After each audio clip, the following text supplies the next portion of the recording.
dia. Katanya satu kaum duduk sunggung kepala dia. Lalu Jibril menjawab, haula'il ladzina tasaqalat ru'usuhum anis salah, haula'il ladzina yatakasaluna an ada'is salah fi waqtiha. Puak ni ada sunggung kepala di batu ni pecah jadi semula. Kelumcun ti gapo? Berat kepala dia, mayom kerap, mayom kum ta Allah Subhanahu Wa Taala, tak nak sujud kepada Allah Taala. Dan juga dia malas sembahyang sampai habis waktu. Inilah dia, kaum itulah yang duk sungguh kepala saat ni, hak mengkelis saat ni Muhammad. Kemudian pula Nabi sallallahu alaihi wasallam pula tengok satu kaum pula, diri tengok kepada Nabi satu kaum pula yang jadi kuku dia ni jadi temaga, kerong lip dia ada temaga. Kemudian cerpa muka dia dan tubuh badan dia. Satu kaum iaitu kuku dia ni daripada temaga. Yakhmushuna wujuhahum wa sudurahum. Kemudian cerka muka dia dan cerka juga dada-dada dia. Waddima'u tasilu min. Kemudian darah mengalir tubik ke atas muka dia, ke tubuh badan dia. Hadis ni diriwayatkan oleh Sunan Abi Daud. Kemudian tanya, "Hei Jibril, siapa dia mereka ini ni? Buat amalan gapo ni? Duk cerka muka dia, duk cerka dada dia ni." Maka jawab Jibrilnya, haula'i ya'kuluna luhuman nas wa yaqa'una a'radihim. Inilah dia manusia yang duk makan daging orang, iaitu duk mengupak kepada orang. Dan inilah dia manusia yang duk buka rahsia orang, dan duk buka orang ni malu rahsia, buka keaiban orang. Sebab tu apa boleh kata ulama Allah Taala, orang hak bahaya duk buka rahsia orang hak bahaya duduk orang malu apa ni, dan juga maki caci pada orang, dan juga duduk mengupak kepada orang. Allah Taala wi duk cekal kerana keaib Tuhan wi cekal muka ni yang dia duk buka rahsia orang di hadapan orang ramai, yang dia duk mengupak kepada orang, duk cerita pada orang ni tujuan dia nak orang malu. Orang malu ni muka dia malu. Lalu tu Allah Taala seksa di muka dia. Seksa di muka dia. Maka pada hari akhirat esok ia duk kakak muka dia, duk kekalkan dada-dada dia. Ni satu kaum. Dan satu kaum lagi, ada lagi beberapa gambaran yang diriwayatkan oleh hadis-hadis, walaupun hadis tapi hadis ini itu tidak sahih lah. Ada. Dan juga satu masyhad lagi, satu gambaran lagi. Seorang laki-laki saat itu apa ni, duk berenang di dalam laut darah, dan juga di mulut dia duduk apa ni, duk kikir mulut dia ni tu, duk disumakkan dengan batu-batu yang panas daripada api neraka. Wa nauzubillahi min zalik. Dia duk berenang dalam laut darah, mulut dia terbuka, kemudian diisi dengan batu yang panas daripada api neraka. Nauzubillah. Lalu tu Rasulullah tanya, "Man hadza ya akhi ya Jibril?" Siapa ni pula ni Jibril ni? Pok ni kelum naik ni Jibril ni. Walimadza yu'azziban? เพราะเหตุใดพวกเขาถึงถูกทรมานเช่นนี้ fi hadzal nahr ในทะเลเลือด แล้วก็ di mulut dia ที่ปากมีก้อนหินจากไฟนรก Lalu itulah Jibril menjawab, inilahพวกนี้กลุ่มชนที่กินดอกเบี้ย makan riba. Wa hadzal ladzi yata'amalu bir riba, dan duk kli dengan riba. Maka Allah Taala seksa dia begitulah. Ini Rasulullah boleh kelih ketika Rasulullah saat itu เดินทาง daripada Makkah เพื่อที่จะไปอิสราไปที่Baitul Maqdis di Palestin. Maka Allah Ta'ala Rasulullah kelih beberapa gambaran manusia. Lalu Nabi SAW pun apabila sapanya di setelah mana Rasulullah SAW sapa di Baitul Maqdis, maka Jibril dengan Nabi SAW pun duduk buti situ. Rasulullah pun ambil burak, nama burak pahanak ti Rasulullah kun pai nanชื่อว่าบุรอกก็เลยไปผูกgi ikat gi tamak di tamak di tepak hak nabi-nabi dulu duk tamak. Lalu Nabi SAW ketika tu saat itu dah tamak burak itu di pergelangan pintu Masjidil Aqsa. Di Masjid Aqsa ya ada gelar gelar tempat orang tamak di tamak situ.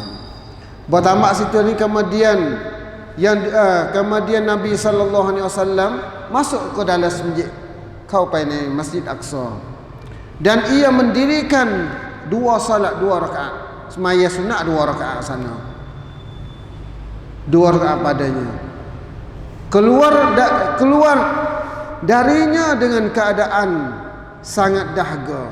Sudah ia semaya dengan mengimamkan para nabi sebelumnya, kemudian baginda keluar darinya dengan keadaan sangat dahaga.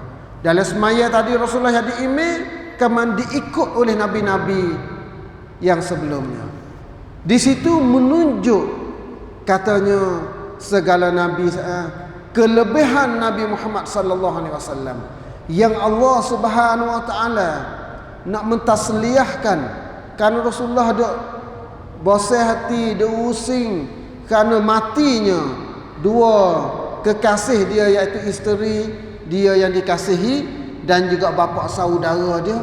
Dan di tahun itu juga Rasulullah kena seksa, kena hamak tubik daripada puak kaum dia daripada Taif, hingga sampai tagur dengan batu, hingga sampai darah geting-geting Nabi. Kemudian untuk nak dayakan hati Nabi, nak membenarkan kerasulan Nabi dan nak menunjukkan bahawanya tingginya martabat Nabi Muhammad sallallahu alaihi wasallam ketika dia Rasulullah semaya di Baitul Maqdis, maka semua nabi ikut dia belakang. Nabi dulu ni ikut dia belakang. Lepas tu Rasulullah keluar tubik daripada Masjid Haram, Masjidil Aqsa dengan keadaan basah dahaga, lalu dibawa oleh Jibril alaihissalam kepadanya 2 bencana. Lalu tu Jibril lagi 2 bekah yang diisikan 2 minuman kepada Nabi sallallahu alaihi wasallam. Satunya berisi arak, manakala satu lagi berisi susu. Arak kemudian susu Wahai 2 bekah kepada Nabi untuk Nabi minum. 1 bekah isi arak, 1 bekahnya susu. Maka baginda melihat kepada kedua-duanya dan baginda memilih akan bencana susu. Rasulullah pun pilih susu, tak ada pilih arak dak. Lalu tu Jibril berkata pada Nabi, "Hei Muhammad, adalah bagi Allah yang memberi hidayat kepada Tuhan untuk memilih fitrah yang kamu pilih. Susu tadi itu adalah taufik dan hidayat daripada Allah. Kamu berasa nak pilih fitrah semula jadi manusia. Kita dijadi bukan keadaan mabuk dah ni. Kita dijadi dalam keadaan bersih. Lalu tu Rasulullah pilih susu kerana wipadan dengan fitrah semula jadi manusia. Dan sekiranya Tuhan pilih arak nascaya setelah sesatlah umat Tuhan. Kalau Tuhan pilih, hei Muhammad, kalau kamu pilih arak nascaya akan sesat habis umatmu. Maka alhamdulillah dengan taufik hidayah Nabi pilih susu daripada arak. Setelah itu kemudian lepas pada tu sudah minum pasiat, Rasulullah pun mula nak Mi'raj. Mi'raj Nabi iaitu naik ke langit.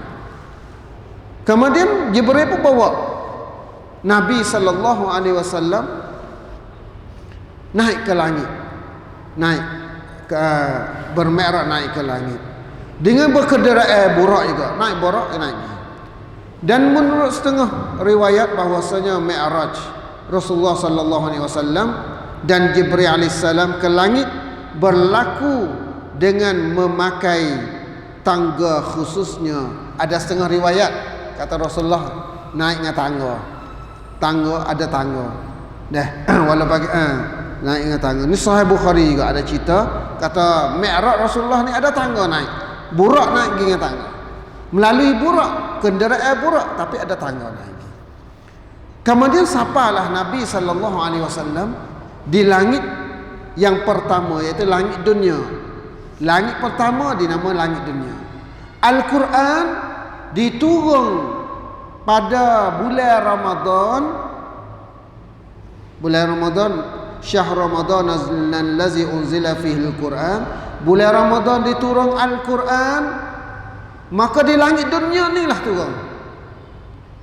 Yang sabit dalam hadis kata malam yang Allah Ta'ala waktu turun Quran, iaitu malam Lailatul Qadar, malam yang penuh dengan barakat, iaitu turun Quran daripada Lauh Mahfuz mari kepada langit dunia dengan sekaligus 30 juz, 30 juz naikkan diaจาก Lauh Mahfuz สู่ ฟ้าชั้นที่ 1, iaitu langit yang pertama, dinamakan langit dunia. Pada malam Lailatul Qadar dalam bulan Ramadan diturun Al-Quran munajjaman, iaitu sekaligus tokoh 30 juz kedua pada langit dunia. Kemudian pada langit dunia ni melalui Jibril turun kepada Nabi Muhammad pakai masa semua 22 tahun lebih, iaitu 23 tahun. 5 ayat, 10 ayat, kadang-kadang satu surah turun. Kadang-kadang satu surah. Kadang-kadang 5 ayat, kadang-kadang 10 ayat. Turun kepada Nabi sallallahu alaihi wasallam, iaitu melalui Jibril alaihissalam pakai masa 22 tahun. 10 tahun di 13 tahun di Mekah, 10 tahun di Al-Madinah. Turun mana? Daripada langit dunia kepada Nabi Muhammad sallallahu alaihi wasallam. Adapun daripada Lauh Mahfuz kepada langit dunia pakai masa sekaligus.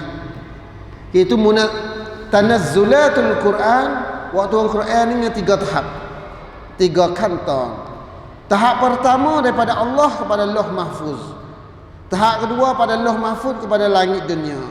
Tahap ketiga pada langit dunia kepada Nabi Muhammad sallallahu alaihi wasallam. Tu kanton tanazzulat ataupun cara waktu turun Quran kepada Nabi sallallahu alaihi wasallam. Maka siapa kepada langit dunia? Siapa di sana ada penjaga langit. Siapa ke langit dunia? Jibril pun minta izin nak masuk di pintu. Pintu Nabi nak masuk di langit. Langit pertama namanya Babul Ismail. Pintu Ismail. Kalau pergi Sejih Raya ada Babu Fahad, Malik Fahad, Babu Malik Abdul Aziz, pintu Malik Fahad, pintu Malik Abdul Aziz. Di langit pun ada nama pintu. Pintu langit pertama dinamakan pintu Ismail. Pintu Ismail. Lalu tu Jibril minta izin. Kemudian tanya penjaga pintu, siapa ni? Jibril jawab, saya Jibril. Kemudian tanya pula, siapa bersama kamu? Jawab, ni lah Muhammad sallallahu alaihi wasallam. Kemudian ditanya, diakah diutus menjadi nabi, jadi rasul dan diizin untuk Isra dan Mi'raj? Jawab Jibrilnya, ya, dialah. Lalu dibuka pintu. Apabila buka pintu tadi, disambutkan dengan ucapan yang meriah kepada Nabi kita Muhammad sallallahu alaihi wasallam dengan katanya marhaban bihi, marhaban, sela salin ditanraplah masuk. Silakan masuk sebagai tetamu yang mulia daripada Allah Subhanahu wa taala. Mereka berdua pun masuk. Di situ Nabi Muhammad sallallahu alaihi wasallam jumpa siapa? jumpa dengan Nabi Adam AS. Lalu bagi dia salam. Assalamualaikum. Wisalam kepada Nabi Adam. Nabi Adam menjawablah salam Nabi Muhammad sallallahu alaihi wasallam dengan cukup mesra, dengan cukup gembiranya Nabi Adam AS kerana boleh jumpa dengan anak cucu dia yang dilatih menjadi nabi dan semulia-mulia nabi si Allah Taala. Boleh jumpa dengan anak cucu dia iaitu Nabi Muhammad, semulia-mulia makhluk yang dijadi oleh Allah Taala. Pen makhluk ti perasa tisu, pen rasul ti perasa tisu, maka gembira dilatih menjadi nabi. Serta Nabi Adam berdoa kepada Nabi kita Muhammad sallallahu alaihi wasallam dengan barakat. Nabi Adam sedang duduk di sana, kemudian pada satu tempat Nabi Adam duduk. Kemudian di sebelah kanan dia dan sebelah kiri dia ada beberapa makhluk yang ramai. Kanan ada satu apa ni? Keadaan manusia, sebelah kiri ada makhluk satu keadaan pula. Maka apabila Nabi Adam berpaling melihat di sebelah kanannya, ia ketawa. Suka Nabi Adam berpaling tengok anak cucu dia, makhluk yang ada sebelah kanan dia. Suka. Dan apabila dia paling kelih makhluk yang ada sebelah kiri dia, maka dia menangis. Nabi Adam teriak. Maka Nabi Muhammad sallallahu alaihi wasallam tanya,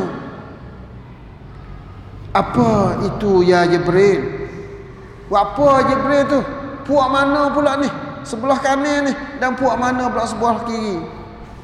Jawabnya, di sebelah kanan Adam itu ialah arwah anak cucu yang menjadi ahli syurga. Di sebelah kanan ini roh-roh anak cucu Adam yang menjadi ahli syurga. Lepas tu sebelah kiri ning dia roh-roh anak cucu Adam yang menjadi ahli neraka. Wa na'udzubillah min zalik.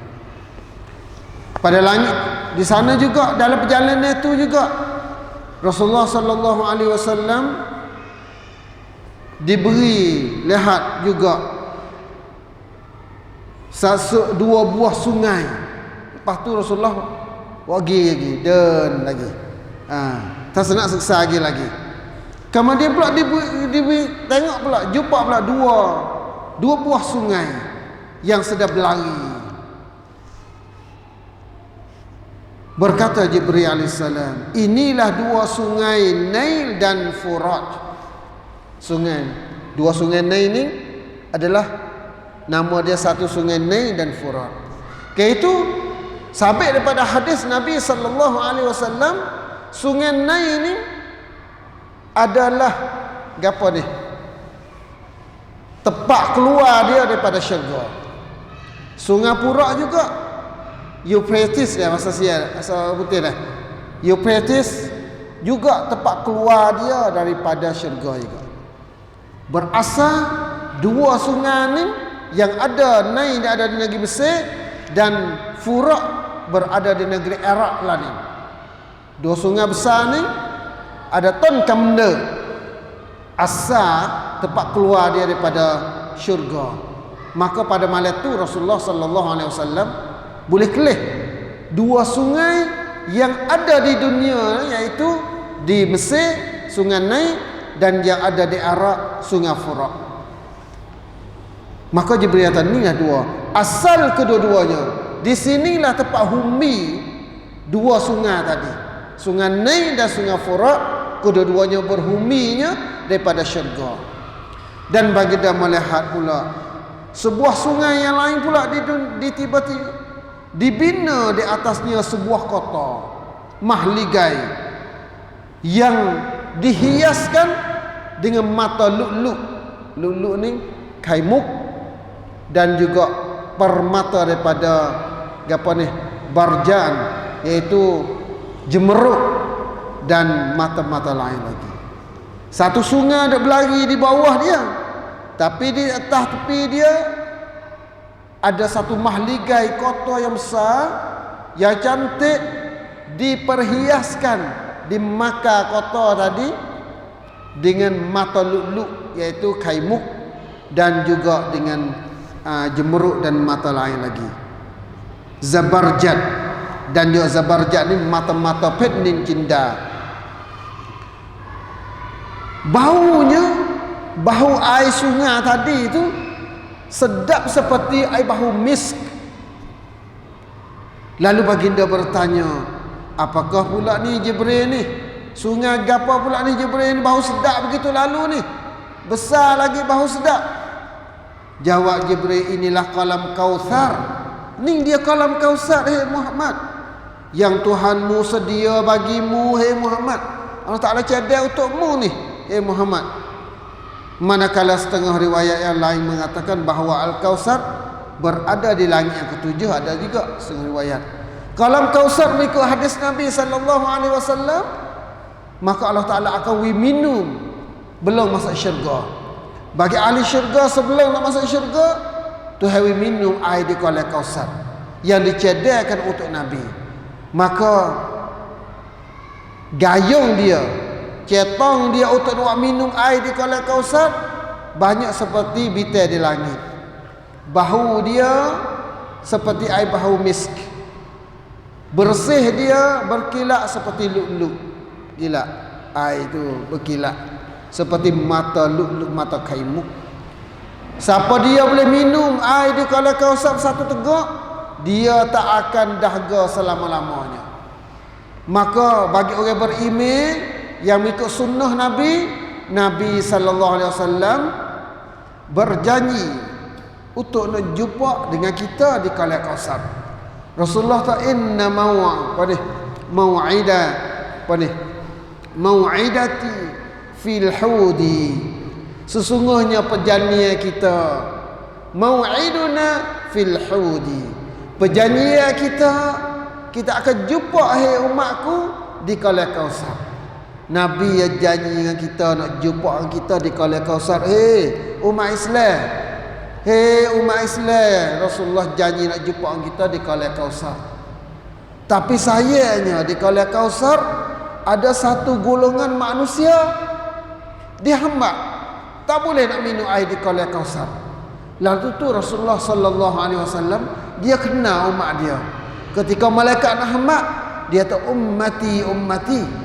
Apa hai malaikat mun hamba apa ni umatku ni? Jawab malaikatnya, hei Muhammad, kamu tak tahu lepas pada kamu mati, kata mereka ini dia buat benda gapo yang kamu tidak suruh. Maka ahli bid'ah tak boleh nak minum air di kalam Kautsar. Sebab itulah kita duduk berkarik masalah sunnah Nabi sallallahu alaihi wasallam. Mana-mana amalan yang tidak ada sabit daripada sunnah Nabi, tidak ada sabit daripada sahabat Nabi, dan juga tidak ada sabit daripada perbuatan Nabi dan sahabatnya, maka amalan itu ditolak. Maka ahli bid'ah dia tidak akan boleh nak minum air di kalam Kautsar Nabi sallallahu alaihi wasallam. Sebab tu kita jawab mudah dengan amalan-amalan yang tidak ada sabit daripada sunnah Nabi kita Muhammad sallallahu alaihi wasallam. Man ahdasa fi amrina hadza ma laysa minhu fahuwa raddun. Siapa-siapa yang beramal akan satu amalan yang tidak ada sabit daripada sunnahku, tidak ada contoh daripada sunnahku, maka ditolak. Maka ditolak, tidak diterima, fahuwa raddun, tidak diterima. Mana-mana amalan yang dibuat. Sebab tu baik molek dalam agama Islam bukan nafsu kita, bukan perasaan kita yang menghukum. Molek dalam Islam, kata Imam Syafi'i, nak kira kata amalan tu amalan soleh ataupun tidak, dua syarat. Satu ikhlas, dua mengikut sunnah. Sebab tu Imam Syafi'i kata al-qasru fi sunnah khairum min ijtihadi fil bid'ah. Kita buat sikit tapi betul dengan sunnah Nabi lebih baik daripada kita duk buat peluh sampai geting tapi banyaknya amalan tapi bicara bid'ah. Tidak ada contoh daripada Rasulullah sallallahu alaihi wasallam. Sebab tu agama Islam telah sempurna dah. Sebab Allah Taala waktu ayat ni menunjuk kata sempurna dah agama Islam. Tidak berhajat dah kepada orang gerak getah seperti kita ni main nak takut tambah, tak ada dah. Tak ada berhajat apa dah. Kalau sahabat tak berani nak tambah, maka kita orang banyak dosa ni nak tambah dalam agama Allah Taala ni nampak tak kena dah. Sebab tu marilah sama-sama kita cuba doa saja. Hak Rasulullah dia beramal dia satu hari 5,000 doa lebih. Satu hari beding. Satu hari. Nak makan doa ni, masuk sejik tu, baik sejik, duduk, pakar, pecah. Lepas kita duk pergi cari doa mana lagi. Hak Nabi saja tak habis nak beramal dah. Doa Rasulullah ni 5,000 doa tak habis nak beramal dah. Lepas kita duk pergi cari doa lain lagi. Azkar Nabawi pagi petang Rasulullah baca. Waktu pagi Rasulullah baca azkar, doa pagi, doa petang. Hak ni Rasulullah tak ada. Allah bika asbahna wa bika nahya wa bika namu. Boh tak apa hak ni. Kita duk pergi rekah apa lagi hak lain. Semaya usalli sunnata yaumal ahad. Kusmaya sunat pada hari Ahad, maya sunat hari Senin. Hak ni hak tidak ada sabit daripada sunnah Rasulullah sallallahu alaihi wasallam. Hak sabit daripada sunnah kita beramal berhabis dulu, lepas tu hak lain kau kira. Kerana hak sunnah ni hak jelas. Sahih Bukhari cerita kata amal Rasulullah. Ni kalau Kausar juga berjumpa pada malam tu. Dan dalam perjalanan Mi'raj juga Nabi sallallahu alaihi wasallam ditunjuk gambaran satu kumpulan yang apa ni? Yang makan harta riba dan perempuan yang berzina dan mengupat dan sebagainya, tetapi kebanyakan adalah diriwayatkan oleh hadis dhaif. Hadis dhaif ni kita boleh beramal di segi fadail, kelebihan-kelebihan amalan. Adapun bab akidah tak boleh kita tak boleh kita nak berhujah dengan hadis dhaif, tak boleh. Hadis dhaif boleh kita berhujah, kita boleh sekadar ambil kelebihan amalan. Baca Quran surah ni boleh pahala lagu ni, ini kelebihan. Semaya lagu ni boleh pahala lagu ni, ini kelebihan. Kalau berhubung masalah hadis dhaif, itu ada syarat dia. Juga pada malam tu Rasulullah dia beri kelih juga.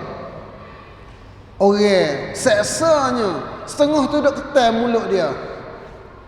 Duk kerak lidah dia. Kerak lidah dia.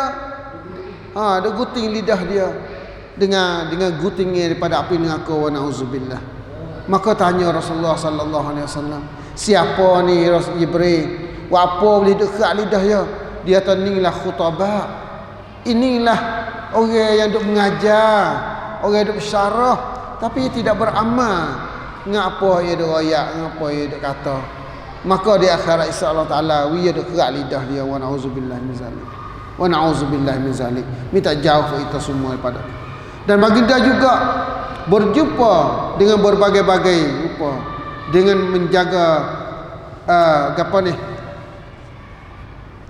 penjaga neraka Jahannam, dan juga berjumpa boleh dengan Dajjal pada malam itu.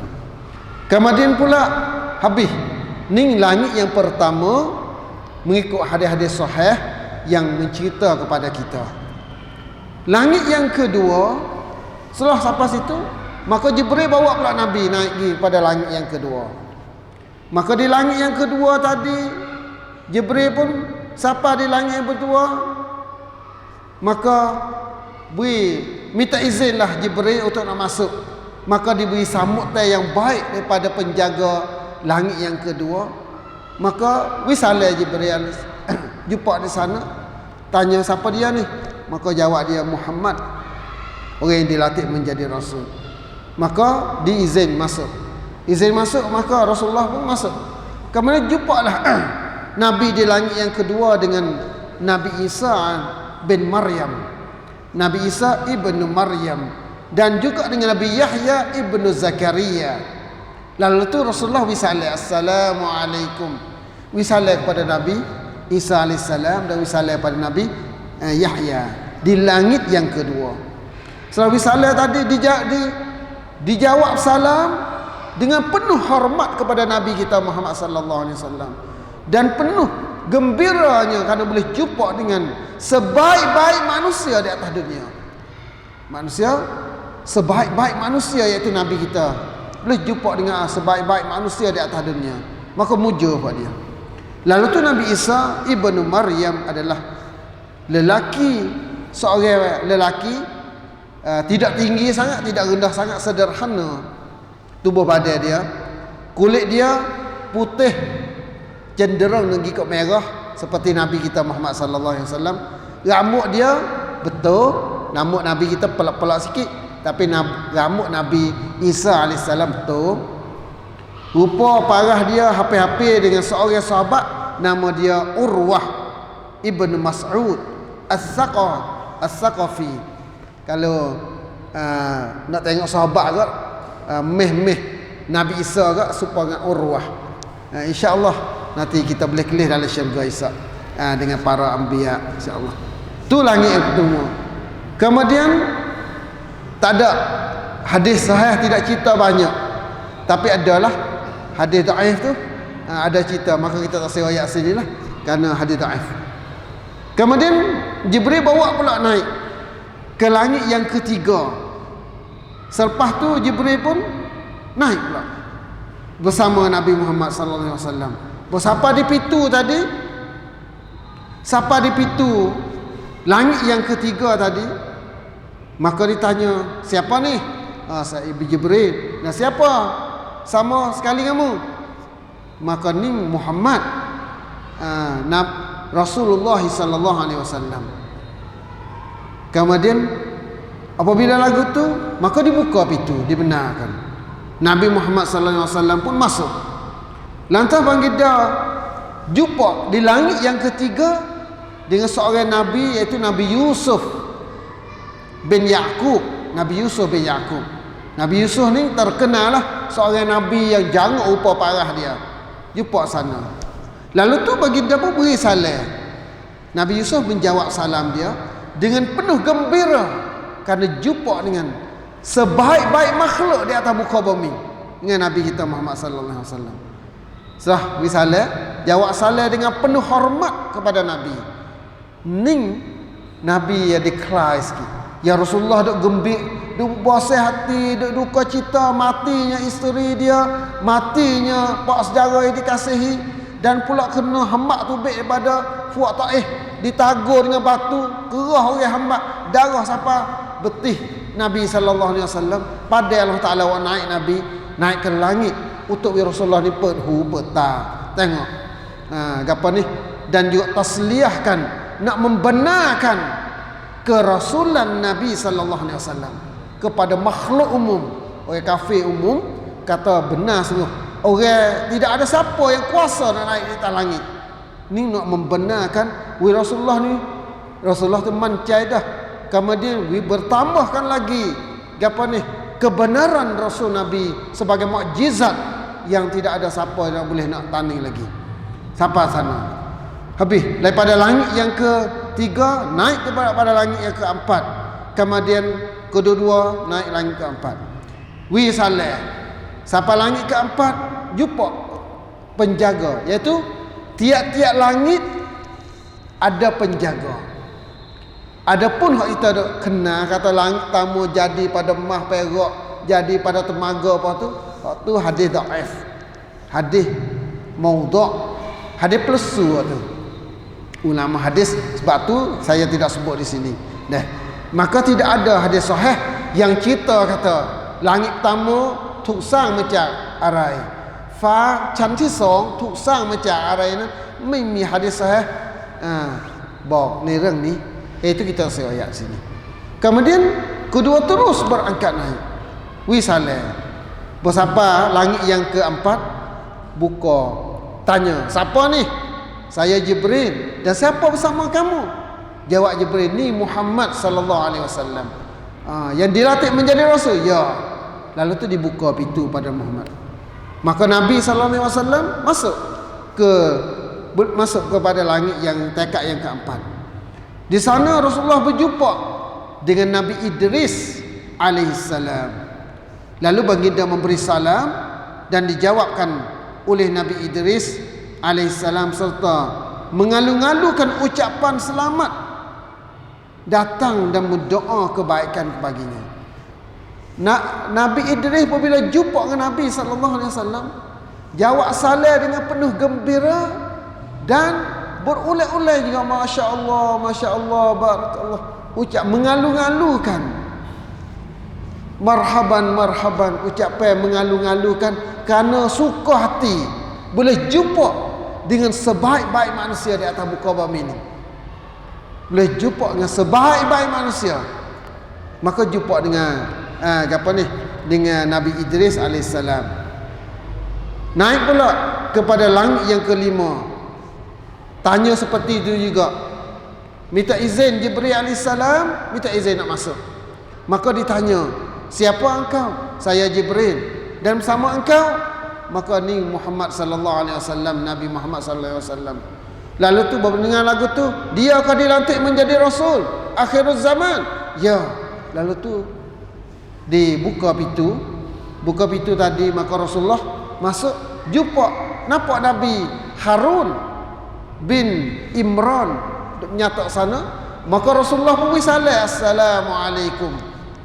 Nabi Harun menjawab salam dengan penuh gembira kerana boleh terima dan mengalu-alukan juga. Yenditan marhaban bika kerana boleh jumpa sebaik-baik manusia di atas muka bumi. Lalu Nabi Harun mempunyai, tapi Nabi Harun duduk satu tempat. Janggut dia Nabi Harun ni panjang sampai di pusat. Janggut Nabi Harun panjang sampai di pusat. Rasulullah kelih janggut Nabi Harun panjang sampai ke pusat. Warnanya separuh hitam dan separuh laginya putih. Janggut dia sebelah hitam sebelah putih Nabi Harun. Janggut Nabi Harun separuh putih separuh hitam. Campur hitam dengan putih ada sekali dah. Tapi panjang sampai di pusat janggut dia. Kemudian pula naik pula Nabi. Sudah tu selamat tinggal. Maka naik pula kepada langit yang ke-6. Kemudian diminta izin pula Jibril alaihissalam untuk nak masuk kepada langit yang ke-6. Dan itu ditanya seperti pula. Maka dijawab dan beri salam. Maka di sana Rasulullah diizin masuk. Di sana Rasulullah jumpa pula dengan Nabi Musa alaihissalam. Orang yang munajat dengan Tuhan di Bukit Tur Sina. Dan minta nak kelih wajah Tuhan. Tapi Allah Ta'ala kerana daifnya kerongsang manusia, faiza tajalla, apabila Allah Ta'ala buka, maka fasaika, maka pita Nabi Musa alaihissalam. Pita dulu kata Nabi sallallahu alaihi wasallam, kalau Nabi Musa tak ada rebah dulu, nasaya hancur Nabi Musa. Kerana kuatnya wajah Allah Subhanahu wa taala. Itu buat kita semua ni insya-Allah akan boleh kelih ila rabbiha nazirah, kepada Tuhan kita boleh kelih pada dalam syurga Isa. Dalam syurga ni sebesar-besar nikmat yang paling tinggi sekali ialah boleh kelih wajah Allah Ta'ala. Boleh kelih Allah Ta'ala dalam syurga. Tak ada dah nikmat lebih daripada tu. Makan tu, makan ni, makan tu, sedapnya bidadarinya boleh seorang 70 orang. Hak tu nikmat syurga. Tapi nikmat yang paling besar sekali, kita boleh kelih Allah Subhanahu Wa Taala dalam syurga. Insya-Allah semoga Allah Taala hipung buat kita semua dari kalangan ahli syurga insya-Allah yang boleh kelih wajah Allah Taala. Maka pada malam ni sekadar ni dulu. Wassallallahu ala nabiyyina Muhammad. Wassalamualaikum warahmatullahi wabarakatuh.